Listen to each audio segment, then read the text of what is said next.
I'm going to go ahead and release a statement here, updating a few details, and then I'll take a few questions.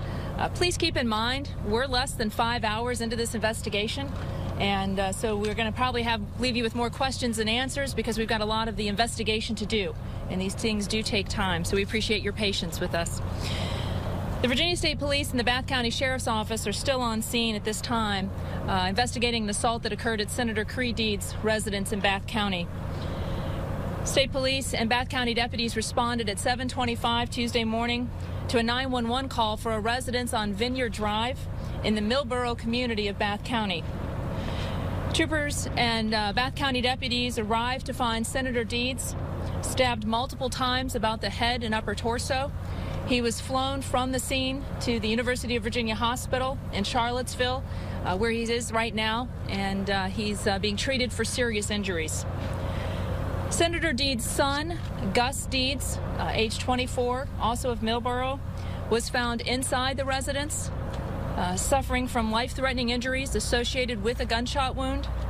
Despite efforts by troopers and first responders there at the residence, he died at the scene. The investigation obviously remains ongoing right now by the Virginia State Police, Bureau of Criminal Investigation, Salem Field Office, with the assistance of the Bath County Sheriff's Office. And as I mentioned, investigators are working right now on confirming the motive and the exact sequence of events that involve these assaults at the residence.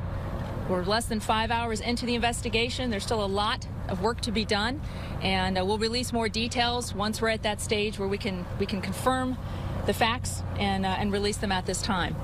Do you have any questions? Is there any word who the 911 call is from, and was there anyone else in the house at the time? We're not releasing who called in the 911. We have gotten the tapes. The 911 call came into the sheriff's office originally. They notified us, which is not uncommon. When you dial 911 in Virginia, it automatically goes to the local jurisdiction. The sheriff's office contacted state police, so we were able to dispatch troopers and deputies to the residence. At this time, we're not commenting if there was. Brent, is it clear that does it seem like the incident happened this morning as opposed to later last night? No, the incident, we believe it happened this morning, shortly before the 911 call came in. We were notified at 7:25 this morning. Reason to believe the gunshot wound was self-inflicted? As to the motive and the actual sequence of events, that's what's still under investigation right now, and that's what we're really working to piece that together. Are you looking for a third person? At this time, no. We're not looking for any suspects at this point.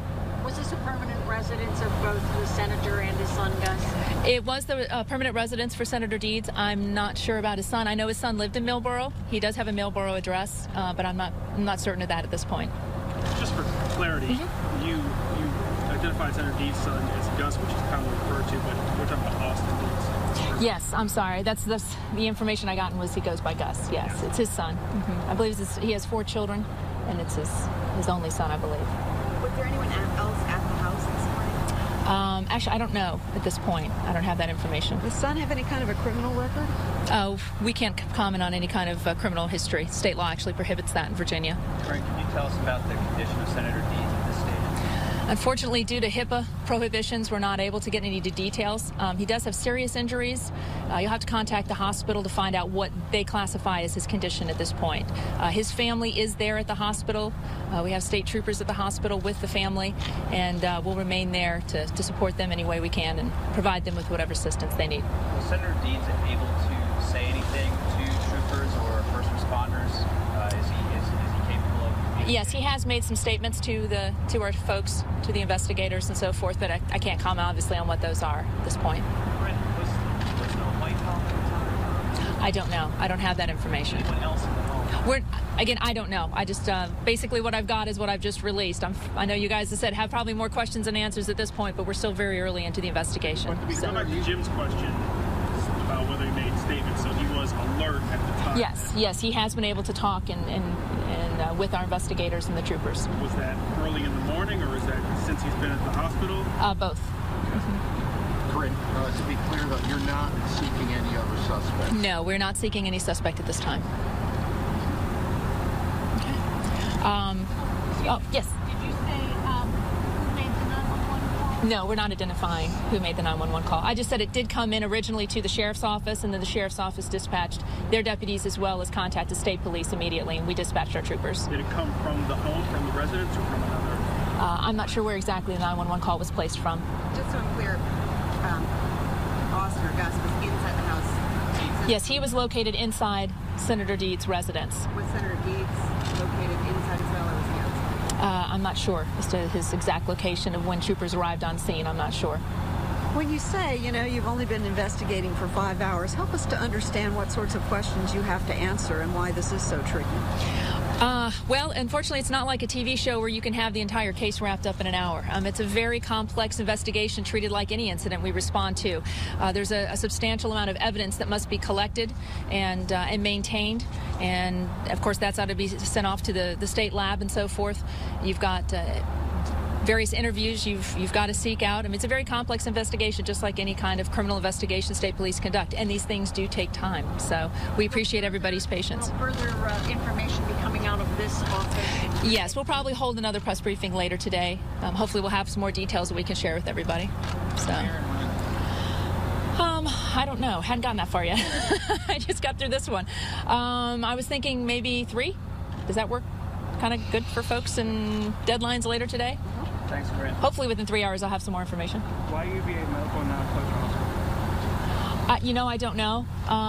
They flew him. It may have been flight time, distance. I don't know. The trauma capability. I don't know, to be honest with you. No idea. Fine. I guess that's something else. I'm not sure. I know UVA has a helicopter. We don't have. I don't know if they sent our med flight or not. I know they dispatched two helicopters to the residence, one for the son and one for the senator. But in order to fly a patient, they have to be stabilized. And unfortunately, they could not stabilize the son well enough to fly him out. And unfortunately, he did pass away there at the scene. But they were able to fly the senator out, and they brought him here to UVA. I don't know. I'm not sure. So. Are there alcohol or drugs involved? I have no idea. So. And just going back, I think somebody asked this, but you're not saying at this point whether or not the fatal wound was self-inflicted? No. So the motive and the actual sequence of events is the real crux and the focus of the investigation for our folks today. What's the address of the... It's 26 Vineyard Drive. It's in the Millboro community of Bath County.